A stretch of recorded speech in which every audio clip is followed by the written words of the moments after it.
bavandimwe aho muherereye ku isi ahantu hatandukanye, abazashobora kumva kino kiganiro cyangwa rino jambo ry'Imana tugiye kuganira mu minota mike, kubera ko shaka kubaha principe nkeya zigendanye n'iby'ibintu by'ijambo ry'Imana. Ariko mureke dusome muri Bibiliya mu butumwa bwiza nk'uko bwanditswe na Matayo, ibice 22 umurongo wa 36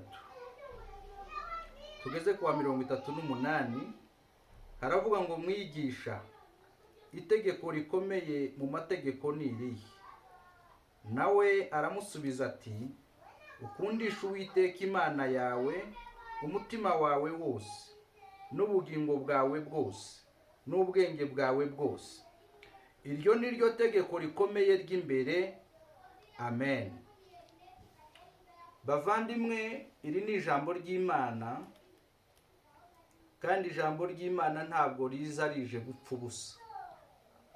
Muri Yesaya ibice 55 umurongo w'8 ugakomeza ukamanuka, hari aho Bibiliya ivuga ngo, kuko imvura na sherege bigwa kugira ngo bitose ubutaka, ngo umuhinzi agahinga agashobora kubona umutsima arya. Ngo niko ijambo Imana yohereje ngo ritazabasha kugaruka ubusa, ngo rizashobora gukora ico yaritumye, rizashobora gusohoza ubushake bw'Imana. Rero ijambo ry'Imana uko waryumva kose, haba ari kuri radio, haba ari kuri YouTube, haba uri kurisoma, uko waryumva kose, ijambo ry'Imana riba ryaje hari ico rije gukora. Ijambo ry'Imana riba ryaje hari ico rije guhindura. N'ubu wowe ugiye kunyumva, hari impamvu iri jambo ry'Imana rikujeho, ugomba kuryumva. Ntukarebe gusa ngo uhite utambuka. Ijambo ry'Imana rifite ico ryaje gukora. Uyu mwanya iri jambo ry'Imana ugiye kumva hari ico rije gukora mu buzima bwawe, mu bugingo bwawe. Rero ndagusaba ngo utege amatwi. Uyu mwanya nifuje kukubwira ibanga ryo gukunda Imana, siri ya kumupenda Mungu. Ubu turabizi abantu benshi twavutse tuvuga ngo twavukiye ku bantu bamenye Imana, ngo waravutse nta byaha wigeze ujyamo, isono umudiyakoni ni pasiteri, twavukiye mu matorero. Aha rero ukibaza ngo ese gukunda Imana ni ukugira gute? Nawe ndagira ngo dukomeze tujyane umbwire, se gukunda Imana ni ukumara iminsi mu ikanisa? Gukunda Imana ni ukubatizwa? Gukunda Imana ni ugusenga cyane? Gukunda Imana ni ukubwiriza cyane? Gukunda Imana ni ukumenyekana? Gukunda Imana ni ugusirimba? Iki nico rero kubwira, hari ibanga ribaho mu gukunda Imana. Ibi bintu ngiye kukubwira nimba bitakuriho, ni ukuvuga ngo uhite utangira upima urukundo ukunda Imana ruraba rufitemo intege nke. Kuko iyo ukunda Imana, iri banga ngiye kukubwira rigomba kuba ririmo. Ntarakubwira icambere, Yesu ntabwo yaje gushaka abayoboke. Yesu yaje gushaka inshuti.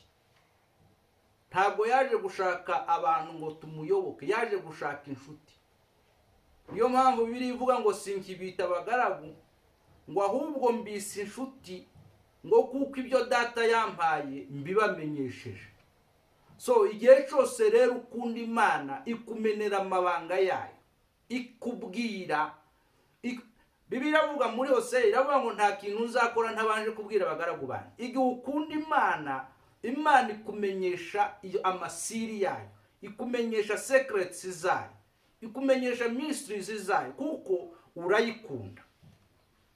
Rero ndagira ngo nkubwire ibintu bigera kuri 7 Imana ninshoboza ndabikubwira byose, kandi nkubwire n'ibyanditswe tuza gusanga muri Zaburi ibice 91.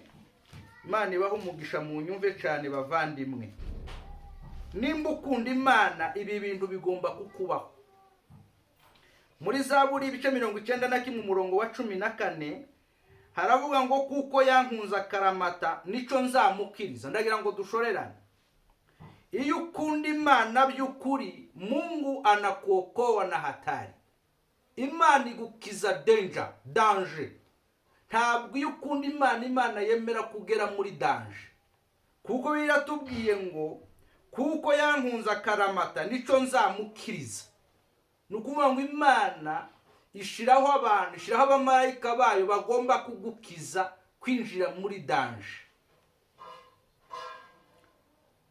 Muvandimwe rero, nta mukristo ugomba kubaho ubuzima bwicuza ngo ariko ngo sinarimbizi ngo gute.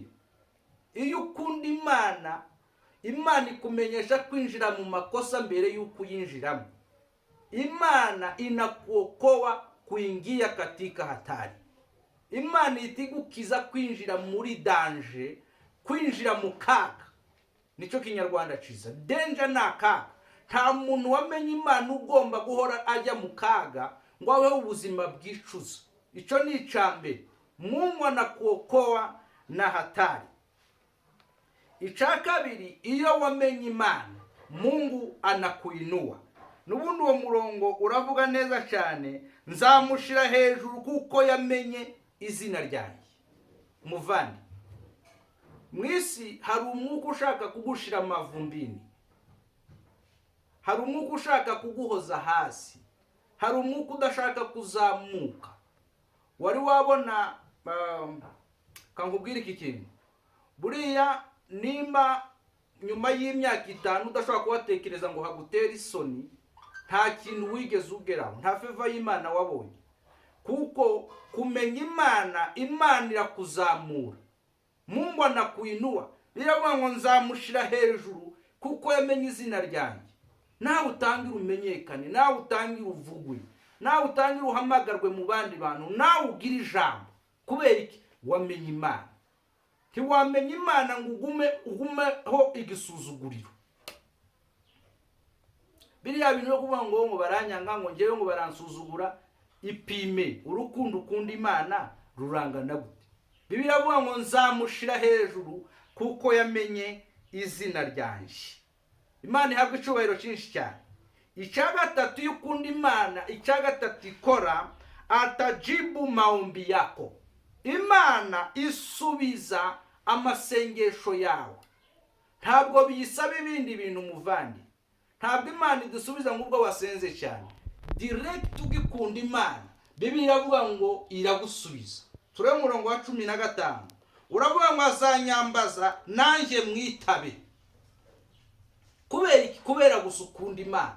Urayambaza nayo ikakwitaba. Ibaze rero, nimba ufite icifuzo umara nk'imyaka myinshi, ukaba ufite intambara umaze mu imyaka myinshi, ukaba ufite ibibazo umaze mu imyaka myinshi, Bibiliya ivuga ngo azanyambaza mwitabe. Kubera iki Imana itakwitaba? Iyi ni Imana igomba kukwitaba. Iyi ni Imana igomba kugusubiza. Iyi ni Imana igomba kumara ayo makimbirane yawe. Ariko icubura ni iki? Je, unamupenda Mungu? Iyi Imana urayikunda? Cyangwa iyi Imana yawe uyizi mu buryo bw'idini? Iyo uzi Imana, Imana irakwitaba igihe cyose uyambaje. Mungu anajibu maombi yako. Nimvuga maombi, reka kumva gusa ko ari bya bintu uvuga mu kanwa kawe. Usengi utangiye gusenga. No, maombi yako ni nini? Maombi yako ni ukugira ngo ugere ku ntego zawe, ugere ku byifuzo byawe, ugere kuri vision zawe. Ibyo byose Imana ibisubiza kubera gusa ko uyikunda. Ichakane, iyo ukunda Imana, anakupa uwepo wake. Uwepo wa Mungu ni nini? God is a presence. Ukubaho kw'Imana. Ndakubwira ibintu bikomeye hano kubera ko ndi kwihuta muvandimwe, ariko iyo ubwiza bw'Imana bukuriho, abadayimoni bahunga udasenze. Imbaraga z'umwijima ntizishobora kubana n'ubwiza bw'Imana. It can't be done. Ntibishoboka. Aho umwuka w'Imana, umwuka w'umwijima urahunga uribwiriza. So, gukunda Imana byonyine bituma Imana iguha kubaho kwayo. Nimvuga kubaho kw'Imana, n'Imana ubwayo kuzi kabana nawe. n'Imana ubwayo kuza igacumbika muri wewe.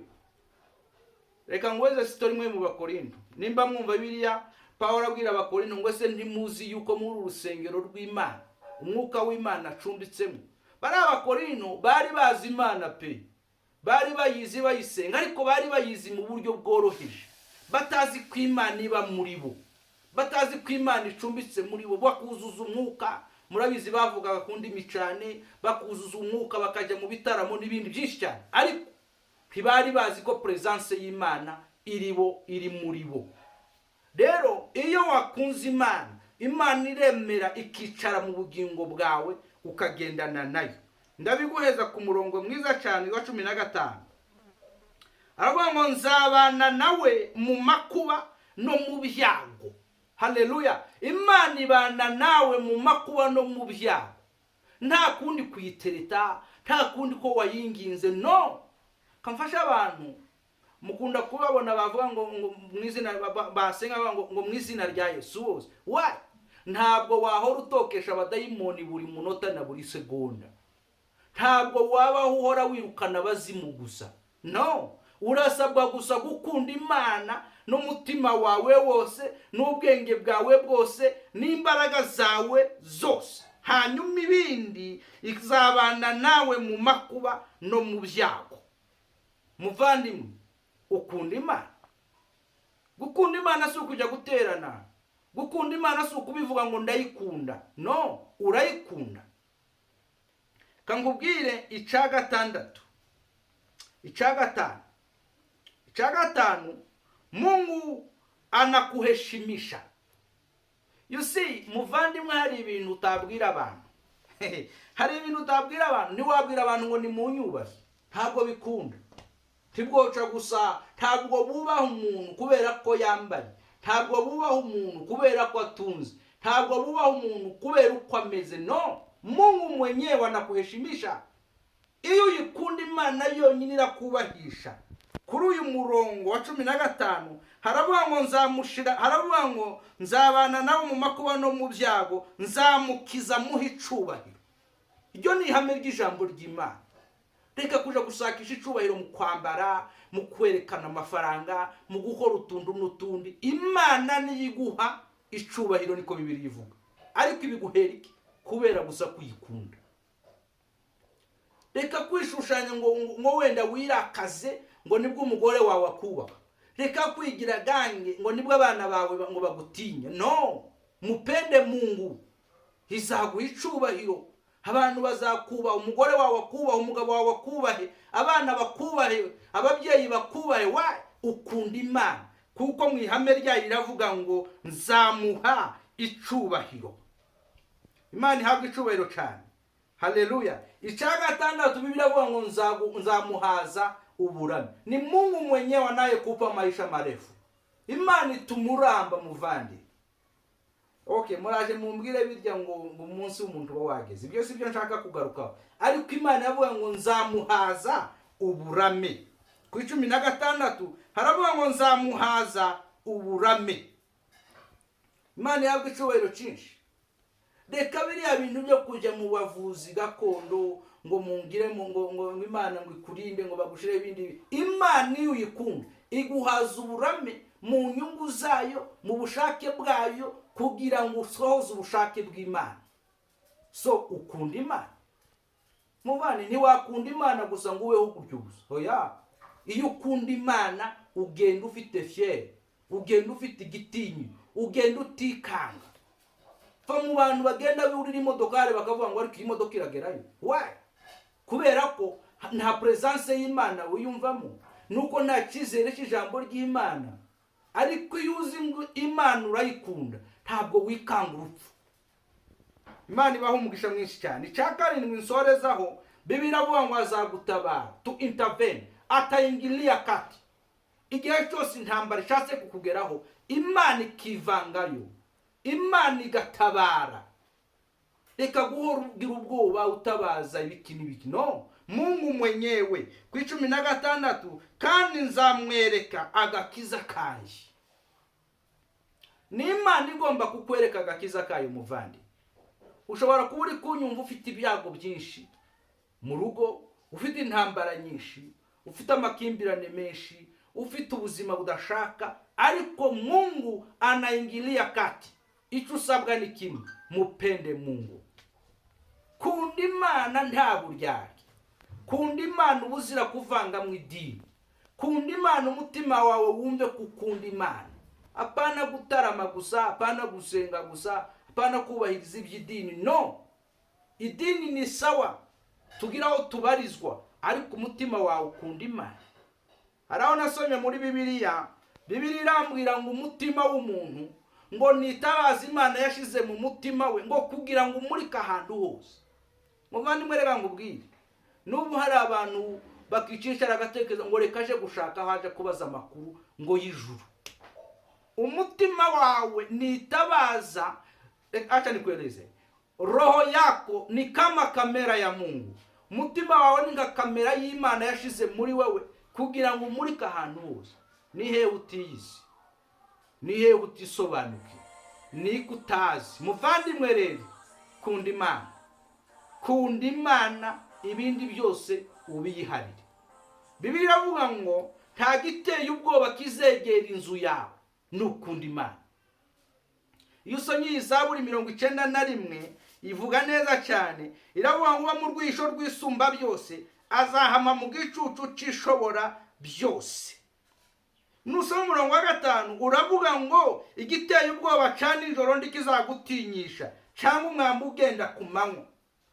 6 haravuga ngo cyangwa mugigi igendera mu mwijima, cyangwa kurimbura gutsemba ku manywa y'ihanga. You see, icyo ushaka ni ugukunda Imana kandi ukagira presence y'Imana. Imana nibaho umugisha abavandimwe, Imana ibagirire neza. Nongera kubona umwanya nzabasobanura gukunda Imana icarico. Ibi nahoze ngubwira inyungu zo gukunda Imana, umusaruro dukura mu gukunda Imana. Ntabwo Yesu yaje kugukiza ngo usigare ubabaye. No, Yesu yaraje ngo agukize iyo miruho, agukize iyo mitwaro wara wikoreye, agukiza iyo maganya, agukiza iyo marira. So ariko wewe warakijijwe, ariko uracikoreye ibibazo, uracikoreye imitwaro, uracikoreye ubutindi, uracikoreye byinshi. Ndakubwira ngo isuzume urebe nimba ukunda Imana by'ukuri. Aya masezerano yose na yawe. Nitwongera kubona amahirwe nzababwira gukunda Imana icarico. Imana nibaho umugisha abavandimwe. Amen.